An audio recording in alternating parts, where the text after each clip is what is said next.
E aí, pessoal, tudo certo? Hoje o nosso papo é sobre um tema que, olha, é a chave para destravar a prova de linguagens do Enem, a famosa habilidade H1. Entender essa habilidade não é só para garantir uns pontos, não, é para decifrar como a comunicação funciona no nosso mundo, que está cada vez mais digital. E a gente vai desvendar isso juntos, passo a passo. Vamos começar com uma pergunta. Pensa comigo. Por que o feed de uma rede social não tem nada a ver com um artigo científico? Parece uma pergunta boba, né?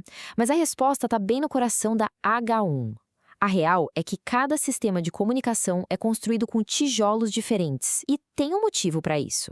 É exatamente esse raciocínio que a prova do Enem quer testar. Esse aqui é o nosso mapa da mina de hoje. Primeiro, a gente vai entender qual é o desafio da H1 e quais são os seus 3 pilares. Depois, vamos ver como isso aparece de verdade na prova e, claro, como fugir das pegadinhas. E lá no final, eu vou entregar uma chave mestra para colocar tudo isso em prática. Vamos nessa! Então, o que é esse tal de desafio H1? Não é só sobre ler, viu? É sobre enxergar estrutura, o esqueleto por trás da mensagem. A prova quer saber se quem está fazendo o exame consegue identificar como os sistemas de comunicação são montados e por quê. Essa aí é a definição oficial da H1, direto da matriz de referência do Enem. Parece complicado, né? Mas traduzindo para o bom português, significa reconhecer as ferramentas de comunicação, como palavras, imagens, cores, e sacar por que elas foram usadas daquele jeito em cada situação específica. Eu gosto muito dessa analogia. Pensa que os recursos expressivos são os tijolos de uma construção. A cor, a fonte, um emoji, a posição de uma imagem, cada coisinha dessas é um tijolo que, quando a gente junta tudo, constrói o que a gente chama de sistema de comunicação. Tudo bem, para dominar a H1 de vez, a gente precisa se concentrar em 3 pilares. São eles: a linguagem, os recursos expressivos e o sistema de comunicação. Vamos dar uma olhada em cada um deles. Primeiro, as linguagens. Temos a verbal, que é o básico, palavras. A não verbal, que se comunica por imagens, cores, sons. E a mais importante para o Enem hoje em dia, a multimodal, que é uma mistura de tudo. Num post de rede social, por exemplo, o texto não funciona sozinho. Ele depende da imagem e dos ícones que estão ali em volta. Olha, esse slide aqui é ouro puro. Vamos acabar com as confusões. Linguagem não é o idioma, tipo português ou inglês, mas sim o código. Verbal, não verbal. Recurso expressivo vai muito além de metáfora de livro. São os emojis, as hashtags, o negrito, o layout. E o sistema não é o aparelho celular, mas a plataforma, como a rede social em si. Entender essa diferença já é meio caminho andado.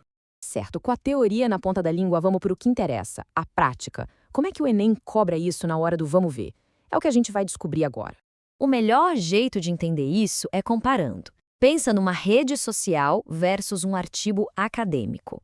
As ferramentas, ou seja, os recursos expressivos, são totalmente diferentes. Em um, temos hashtags e emojis para agilizar a conversa. No outro, vocabulário técnico e um layout todo quadradão para passar seriedade e precisão.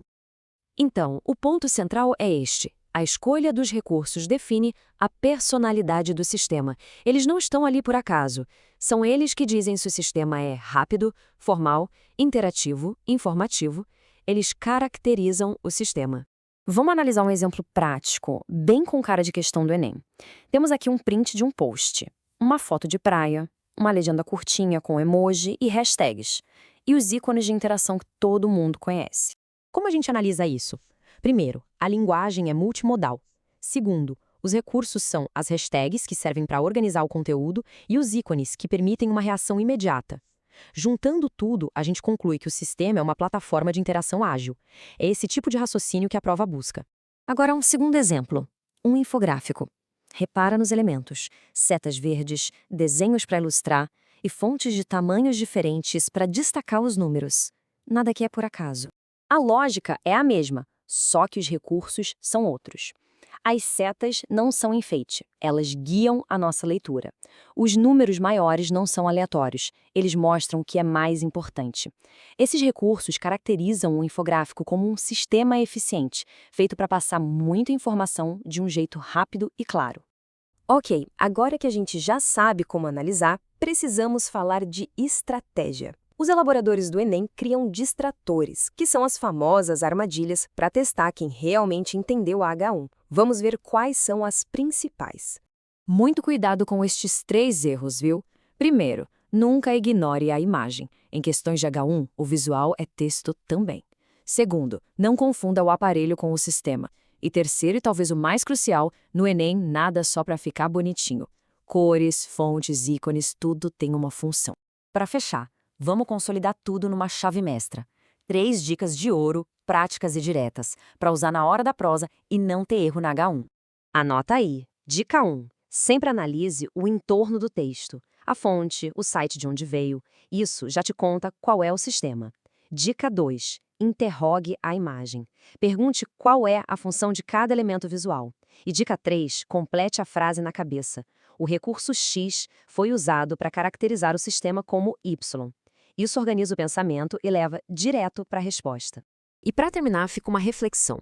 Com essa nova lente, o que será que os aplicativos que a gente usa todo dia estão dizendo para a gente? Cada ícone, cada cor, cada layout foi escolhido com uma intenção. A habilidade H1 não é só para o Enem, é uma ferramenta para a gente ser um leitor mais crítico do mundo ao nosso redor.